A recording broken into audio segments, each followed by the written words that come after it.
Hello दोस्तों, मैं हूं दिनेश केवरा। आप सबका स्वागत है न्यूज़ टाइम के अंदर। बहुत खूबसूरत एक आर्टिकल इंडियन एक्सप्रेस के अंदर बांग्लादेश के ऊपर आज, क्योंकि 50 साल अब पूरे होने को आ गए हैं, तो वहाँ पर इस किस्म के आर्टिकल सब काफ़ी तादाद के अंदर भारत के प्रेस्टिजियस बड़े बड़े पेपर्स में आ रहे हैं।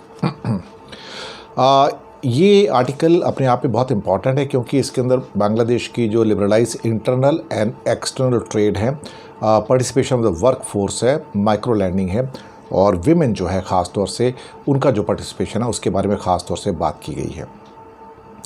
बांग्लादेश के लिए ये एक बहुत प्रोमिनेंट बात है और प्रेस्टिजियस बात है कि अब बांग्लादेश की चर्चा वियतनाम के साथ होनी शुरू हो गई है, इंडिया के साथ नहीं।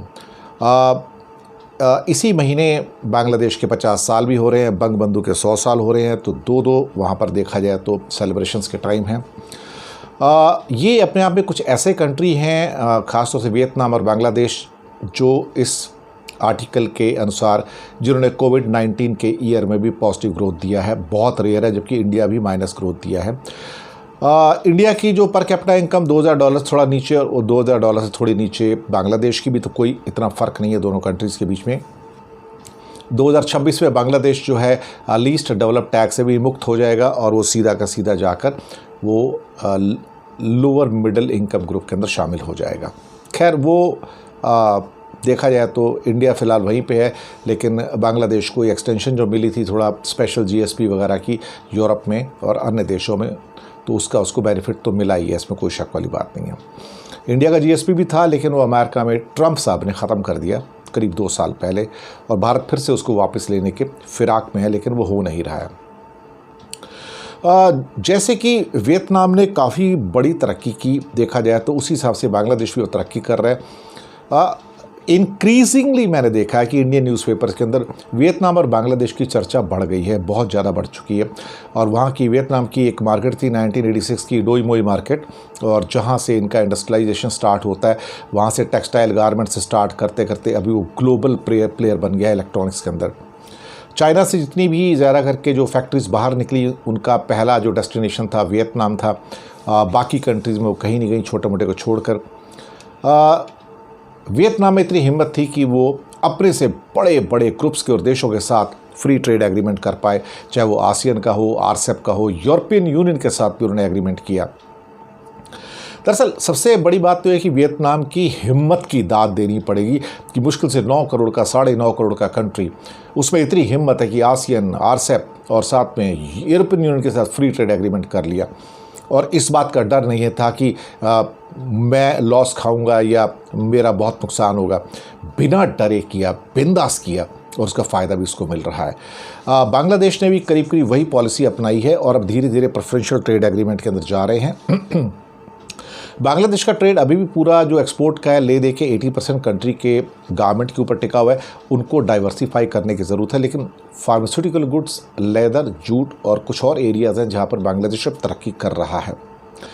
प्रेफरेंशियल ट्रेड एग्रीमेंट है उनके European union, Canada, Australia, Japan के साथ अभी भी हैं, ख़ास तौर से बांग्लादेश के। इंडिया के साथ ख़ास तौर से जो गारमेंट का जो एक्सपोर्ट इंपोर्ट है वो ज़ीरो ड्यूटी का है बांग्लादेश का। वियतनाम की तरह ही बांग्लादेश भी एक इन्वेस्टर फ्रेंडली कंट्री है। हालांकि वहाँ टैक्सेशन की बहुत प्रॉब्लम्स हैं, करप्शन की भी प्रॉब्लम है। हालांकि करप्शन की प्रॉब्लम वियतनाम में भी है, मैं आपको पहले बता दूँ, चाइना में भी हैं। तो लेकिन बांग्लादेश की जो लिबरलाइज FDI पॉलिसी है, जहाँ पे 100% इक्विटी देते हैं और there is no limit on the repatriation of the profits in the most sectors, तो ये उनका प्लस पॉइंट है। भारतीय कंपनियां लगातार बांग्लादेश के अंदर एंटर कर रही हैं। कभी कभी तो ऐसा लगता है कि इंडियन कंपनी जितनी भी हैं उनको इंडिया के अंदर बिजनेस खोलने में इंटरेस्ट नहीं है, वो बांग्लादेश में जाकर वहाँ पर ये अपना फैक्ट्रीज खोल रही हैं। तो जहाँ तक एशिया के डेवलपिंग नेशंस हैं, साउथ एशिया ख़ास तौर से, तो माइक्रो फाइनेंस के अंदर जो उनका मॉडल है वो सबसे बेहतरीन मॉडल है।